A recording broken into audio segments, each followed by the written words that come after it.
Isa ito sa interesting feature niya dahil pwede nating i-monitor ang detalye ng harvest at charging gamit ang ating cellphone.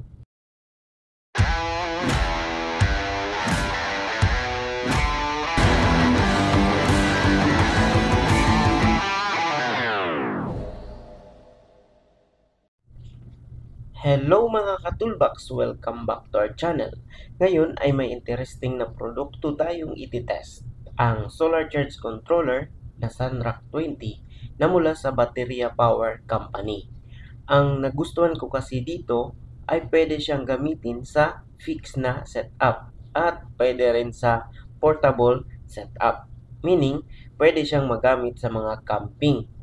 At may capacity siya na hanggang 600 watts na solar panel.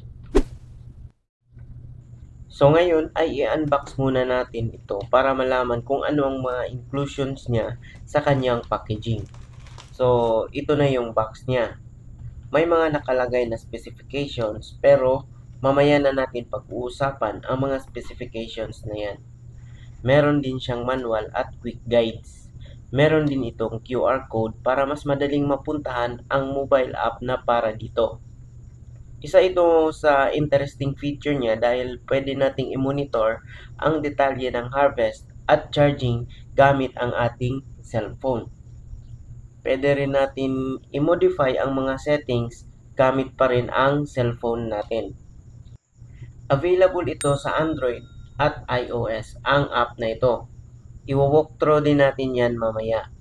Siyempre, isasama din natin mamaya itong nakalagay dito sa user manual niya. At ito na ang Solar Charge Controller Unit.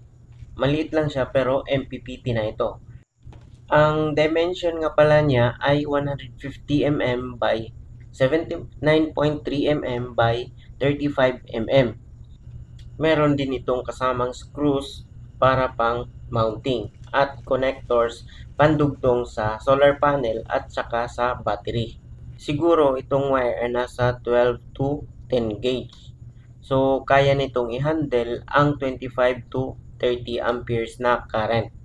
Sakto sa rating niya na 20 amperes maximum charging. Ito yung nag-iisang button niya. Ang function naman nitong button ay pang set at pang enter. So, kung nakaharap sa akin itong charge controller, nasa left side ko yung input wire mula sa solar panel. At nasa right side ko naman ang charging output na linya papuntang battery. At nakalagay pa rin dito ang mga importanteng specification sa likod. May IP45 rating din ito. Base sa IP o Ingress Protection Chart, protected ito against solid objects at water jet. So, goods talaga ito sa outdoor use like camping. So, itong kasamang connector niya ay dugtungan natin yan mamaya ng isa pang connector para mas maging compatible sa solar panel at battery kapag nagte-test na tayo ng efficiency niya. So, ganito ang magiging arrangement nito.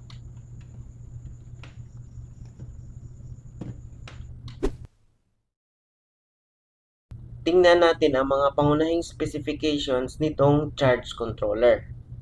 Ang charge controller na ito ay may 20 amperes rating. Ibig sabihin, kaya nitong mag-charge ng hanggang 20 amps na kuryente sa iyong battery. So, 0.02 amperes lang ang konsumo nito during operation at idle. Kung ang battery mo ay 12 volt system, ang voltage ng solar panel mo dapat hanggang 30 volt lang o mas mababa. At kung 24 volt system naman, dapat 60 volt pababa lang ang voltage. Sa 12 volt system, kaya niya hanggang 300 watts at 600 watts naman para sa 24 volt system. Meron itong 3-stage charging. Ito ay ang equalization, boost stage at float stage. Pwede mo rin itong gamitin sa gel type, AGM at Life PO4 battery. Meron itong display para mas madaling makita ang voltage, current, battery level, charging status at battery type.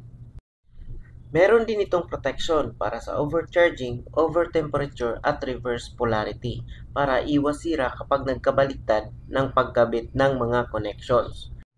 Importanteng feature ito ng isang solar charge controller. Meron din itong error code kapag may na-detect siyang problema, kaya mas madaling mag-troubleshoot. MPPT na siya kaya mas malakas mag-harvest kaysa sa mga PWM. Isa sa napakagandang feature nito ay equipped na siya ng Bluetooth app. Meaning, hindi gaya ng ibang MPPT charge controller na kailangan mo pang bumili ng dongle para makapag-monitor ng charge controller mo. Ngayon ay itetest natin ito kung maganda nga ba ang performance nito. So, ito na ang setup natin para sa actual testing. Gagamit tayo nitong 100 watts na solar panel. Ang VOC nitong solar panel ay 24.47 volt lang. So, sakto sa Sunrock 20 na 30 volt ang VOC na kailangan or mas mababa kung 12 volt ang battery. Sa pag-test ng efficiency, kailangan natin kunin ang value ng input power at output power. So, lapag na natin at ikabit ang mga connections ng solar panel at battery. By the way, katulbox, rule of thumb sa pag-connect ng solar charge controller, dapat una mong ikabit ang connection mula sa battery bago ang solar panel para ma-ready nito ang system bago siya mag-execute ng charging. So ngayon ay kukuha tayo ng 6 na testing result sa pag-test para maikumpara talaga natin ang kanyang efficiency sa mahinang harvest, sa medyo mataas at sa malapit na sa peak na harvest. Hindi yata kasi natin makukuha ang full harvest nitong solar panel ngayon kasi medyo mahina ang sinag ng araw dito sa amin ngayon. Pero sa test na ito ay malalaman naman pa rin natin ang efficiency nitong Sunrock 20. So, meron akong nailista dito na result. Kinuha ko lang yung part kung saan nag-steady ng ilang seconds ang harvest. Gaya nitong medyo malakas-lakas pa ang sinag ng araw. Kapag ang solar panel ay may harvest na 96.3 watts, may efficiency siyang 97%. Dito naman sa pangalawang pag-steady niya, ang harvest ng panel ay 90.3 watts at tumaas sa 98% ang efficiency niya. Dito naman sa susunod ay bumaba ang harvest sa 65.3 watts. Pero tumaas ang efficiency niya to 104%. So dahil may napansin ako sa time na ito, tinry kong i-test ito sa maliit na harvest. Kapag 36.6 watts naman ang harvest ng solar panel, tumataas sa 103% ang efficiency niya. At kapag 27.9 watts naman, ang harvest ay tumataas sa 105%. At kapag 22.3 watts lang ang harvest ng solar panel, mas tumataas ang efficiency nito up to 114%. So meaning maganda itong gamitin kahit makulimlim ang lugar na pag-installan. Mas nag-optimize siya. Kaya kahit humina ang sinag ng araw ay mataas pa rin ang harvest ng system mo. Swak na swak nga ito pang camping at sa mga medyo maulap na lugar. So ito nga pala ang makikita mo sa app niya. Ang name ng app na ito ay Charge Pro 2.0. Nasa Play Store ito. Meron itong tatlong sections. Itong real-time monitoring section, historical data section, at ang parameter setting section. Dito sa real-time section, nandito ang real-time monitoring, gaya na lang ng battery level o SOC, solar panel voltage, battery ampere charging, battery voltage, at kung ano ang kasulukuyang power ng charging o output nitong Sunrock 20. Meron ding monitoring sa temperature, meron ding running data. At isa sa pinaka-significant dito ay itong charge amount dahil dito natin malalaman ang total energy harvest sa buong araw. Dito naman sa historical data section ay nandito naman ang summary ng daily at monthly data. Pwede mong makita ang araw-araw na harvest sa buong buwan o kahit sa buong taon.